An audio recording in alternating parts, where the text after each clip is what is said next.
Assalamualaikum warahmatullahi wabarakatuh. Perkenalkan, nama saya Fadila Bara, NIM 20106004, kelas K1 semester 3. Saya di sini ingin menjelaskan materi tentang melatih kecerdasan anak.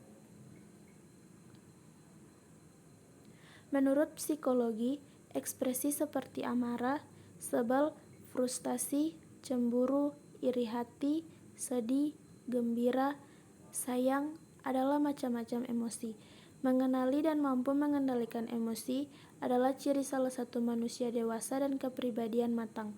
Anak-anak belum mempunyai kecakapan ini, karena itu wajar saja jika ada anak yang menunjukkan emosinya dengan meletup-letup, seperti menangis, meraung-raung di tengah keramaian jika keinginannya tidak terpenuhi.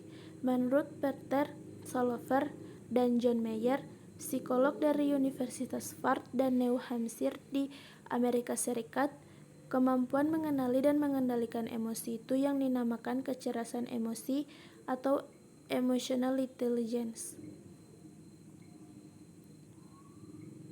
Ada 5 wilayah kecerdasan emosi, yaitu yang pertama, mengenali emosi sendiri. Kedua, mampu mengelola emosi itu sesuai situasi dan kondisi. Yang ketiga, bisa memotivasi diri dengan emosinya. Yang keempat, bisa mengenali emosi orang lain. Dan yang terakhir, mampu membina hubungan baik dengan orang lain. Emosi adalah sesuatu yang luar dalam diri manusia, karena itu harus dikendalikan. Pengendalian emosi dalam konteks ini bukan berarti menghilangkan emosi, tetapi bagaimana menjaga emosi dengan baik. Caranya yaitu, pertama, dengan belajar menghadapi sesuatu dengan pertimbangan matang. Kedua, memberikan respon terhadap situasi yang dihadapi dengan pikiran maupun emosi yang proporsional. IQ anak. IQ atau Intelligence Quotient dapat diartikan dengan kemampuan seseorang dalam beradaptasi dengan lingkungan dengan menggunakan akal sehat. Kesuksesan masa depan seseorang individu atau anak cenderung diukur dengan kecerdasan intelektual atau dikenal dengan IQ. Dalam hal ini terdapat kejanggalan-kejanggalan ini disikapi oleh Daniel Goleman, ahli psikologi perkembangan dari Harvard University, Amerika Serikat. Hasil penelitiannya dituangkan dalam bukunya yang berjudul Emotional Intelligence yang diterbitkan tahun 1995. Mengenal kecerdasan lain dalam diri manusia adalah adanya kecerdasan emosional.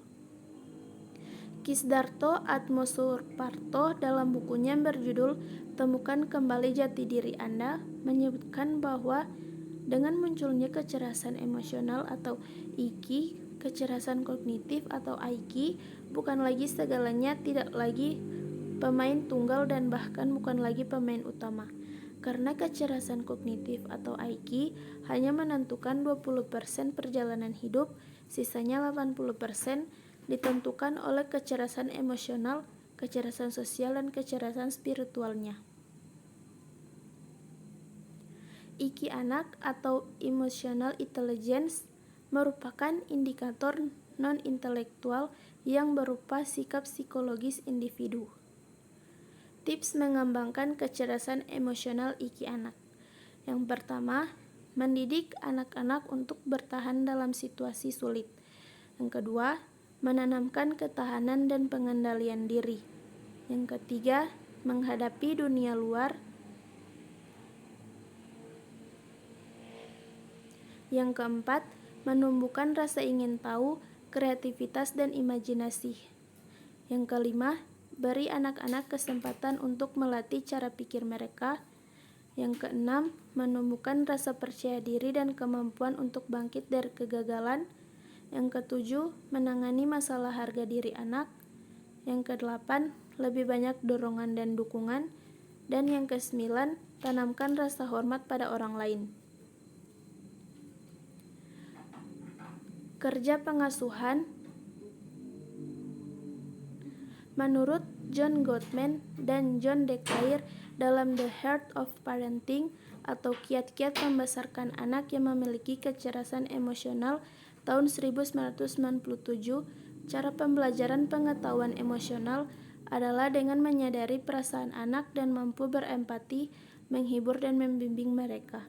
Marcia Sinetar dalam bukunya Spiritual Intelligence atau Kecerdasan Spiritual tahun 2000 mengungkapkan bahwa melalui teladanlah anak bisa meningkatkan kecerdasan spiritualnya. Di sini letak permasalahannya, kondisi ini di mana kedua orang tua sibuk di ruang publik akan meredukasi kemungkinan anak bisa meningkatkan kecerdasan emosi, sosial dan spiritualnya.